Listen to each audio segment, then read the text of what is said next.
An incredible documentary series by Ken Burns and Lynn Novick premieres on Sunday on KCPT.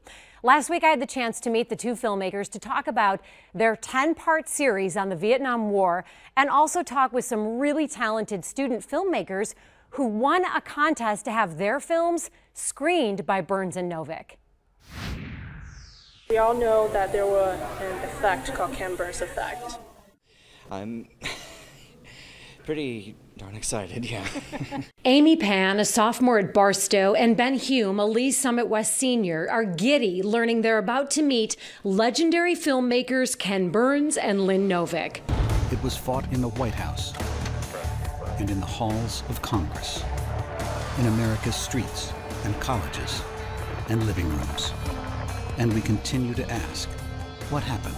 Burns and Novick were in Kansas City at the Arvis Bank Theater for a special screening of parts of their new Vietnam documentary. It took 10 years to make. Burns calls it his most ambitious project yet. This is such a fraught war. It's a war that many of us have ignored. It's a war that many of us still argue about without much grounding in fact. The documentary series tells the story of the Vietnam War from every possible angle, telling the stories of American soldiers who fought in the war, Americans who opposed it, and civilians and soldiers from North and South Vietnam as well, and the soul-crushing experience of coming home to anything but a hero's welcome.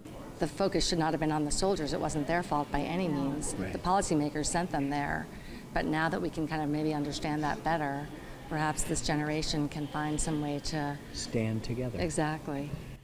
The attitude at the time was just go home, take off your uniform, and forget about it. But that's something we could never forget about. Vietnam veteran Mike Angel is here for the screening, and he's also the subject of student Ben's documentary, something that was a little overwhelming. And yet it is cathartic, I think, when we're able to release some of those emotions that are bottled up within us. A lot of mistakes were made in Vietnam, not just militarily, but policymakers, but also in the public. And I think the soldiers bore the brunt of our inability to reconcile all of those things about Vietnam.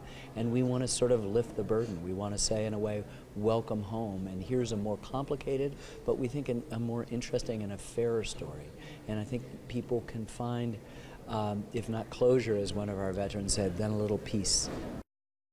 They're brilliant filmmakers. The other student who won the contest to meet Burns and Novick interviewed her friend's grandpa, who is a Vietnamese soldier and now lives in Kansas City. We're back after this.